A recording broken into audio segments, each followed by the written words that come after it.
Днес е голям празник. Животните от саваната са се събрали в подножието на гордата скала. Те празнуват раждането на малкото лъвче Симба, син на цар Муфаса и царица Сараби. Зебри, слонове, жирафи, всички животни се покланят с уважение. Само един лъв не участва в церемонията. Това е Скар, братът на Муфаса. Скар е мечтал да стане цар, но сега разбира, че това е невъзможно. Когато порасне, Симба е този, който ще наследи баща си Муфаса на лъвския трон. И Скар е измъчван от завист. Времето минава. Симба расте и се превръща в малко лъвче, изпълнено с любопитство. Той обича да тича покрай великия си баща и да открива света. Муфаса го учи на много важни неща. Като цар трябва да уважаваш всички същества, от смирената мравка до пъргавата антилопа. Му обяснява той. Всички сме важни и полезни и всички имаме предназначение. И така всички ние съжителстваме заедно във великия кръговрат на живота. А Скар? Той все още не се е отказал и предал. По-точно сега планира да стане цар на мястото на Симба. И за да постигне това, той се съюзява с коварните хиени, които охотно му се подчиняват. Един ден той убеждава Симба да го последва до дълбок каньон. «Спри тук и чакай», казва той на лъвчето. «Баща ти има прекрасна изненада за теб». След което прави знак на хиените и те подплашват стадо гну със своя маниакален кикот. Животните се втурват вихрено в каньона и... Помощ! Симба е в голяма опасност да бъде стъпкан и да се превърне на пихтия под копитата им. За да остане извън подозрение, Скар тича да предупреди Муфаса, преструвайки се на разтревожен. «Муфаса, побързай! Стадото полудя! Видях Симба там долу!» вика силно той. И царят веднага хуква да помогне на своя син. Благодарение на смелостта и силата си, той успява да го спаси, но увисва от ръба на стръмна скала и не може да се изкачи.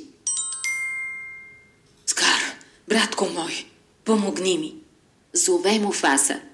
Но Скар не само не го спасява, а даже се прави, че не го чува, усмихвайки се подло. Така идва краят на великия Муфаса. «Симба, какво направи?» пита Скар, приближавайки се до лъвчето. «Царят е мъртъв. Ако не беше ти, той все още щеше да е жив. Какво ще си помисли сега майка ти?» Точно така. Корабосърдечният Скар кара Симба да повярва, че случилото се е само по негова вина. «А сега какво ще правя?» пита се отчаяното лъвче. «Бягай от тук, Симба», казва чичо му, който всъщност иска да се отърве от него. «Бягай и никога не се връщай». За съжаление, бедното лъвче му вярва и побягва, за да се махне колкото е възможно по-далеч. Планът на Скар е успешен. Най-после злият лъв ще стане цар, господарят на саваната. Симба остава сам, далеч от дома си. Късметът му обаче се усмихва, защото скоро среща двама отлични приятели. Брадавичестата свиня Пумба и суриката Тимон. Симба е тъжен, но не иска да сподели тежкото си положение с тях. Обаче Тимон успява да го утеши. «Трябва да оставиш миналото зад гърба си», казва той на лъвчето. «Нашето мото е Хакуна Матата, което означава никакви грижи». «Да, правилно, Хакуна Матата. Живей безгрижен живот». Заедно с двамата си много мили приятели, Симба започва нов живот в гората и откриват, че това е едно прекрасно място. Сред дърветата има много реки за игра и много лияни за люлеене. Разбира се, не му харесва много да яде насекомите, които живеят в храстите, но Симба се научава да съжителства с тях. Толкова е приятно да се смееш и да играеш. Времето минава. Симба израства и става силен и смел млад лъв. Една сутрин млада лъвица идва отдалеч, вижда Пумба и се приготвя да му се нахвърли. «Помощ!» крещи той, опитвайки се да избяга. Но когато Симба се изправя срещу лъвицата, за да го защити от нея, той разбира, че това е неговата приятелка, Нала. Симба не може да повярва на очите си. Толкова се радва, че отново са се открили. След много усмивки и прегръдки, Нала поглежда сериозно приятеля си и му разказва, че откакто Скар е станал цар, саваната се е превърнала в едно тъжно място. Той остави хиените да поемат контрола в лъвските земи, обяснява тя. Няма вече нито храна, нито вода. И ти си единствената ни надежда. Нала горещо го моли. Младият лъв трябва да се върне при гордата скала и да стане цар. Но Симба отказва. Минало за минало. А освен това все още се обвинява за смъртта на баща си. Една нощ обаче друг стар приятел среща Симба. Това е Рафики, мъдрият павиан. Усмихвайки се, Рафики сочи към небето, където сред звездите се появява голям сияещ облак. Облакът образува лице. Лицето на Муфаса. Ти си моят син, законният цар, казва образът на Симба. И ти трябва да заемеш мястото си в кръговрата на живота. Да, сега вече Симба знае какво да направи. И с Нала, Тимон и Пумба той се връща в лъвските земи, в своето царство. А в саваната се разразява ужасна буря.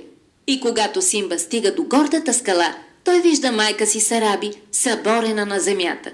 Скар, безсърдечният побойник, е ударил лъвицата, защото тя се осмелила да му се противопостави. Но сега нещата се променят. Махни се от нея, изръмжава Симба, предизвиквайки чичо си. Скар е изненадан да го види отново, но за да го обезкуражи, той му напомня за деня, в който умира Муфаса. Ако не беше ти, баща ти все още щеше да е жив! Вика той по-силно и от гръмотевиците, за да го чуят всички.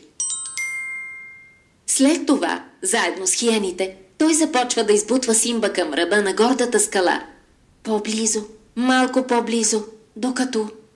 Не, младият лъв отстъпва крачка назад, подхлъзва се и увисва на ногтите си от една издатина, както самият Муфаса преди много време. В този момент, уверен в победата си, Скар казва, смейки се иронично. Баща ти имаше същото изражение преди да умре. И сега ще ти разкрия тайната си. Аз убих Муфаса. Симба отваря широко очи. Сега той знае. Вината не е негова. Скар е убиецът. След това, използвайки всичките си сили, той скача върху жестокия лъв и го обездвижва на земята, а Сараби и другите лъвици от прайда прогонват хиените. Бягай и не се връщай, изръмжава Симба, оголвайки зъби към злия си чичо.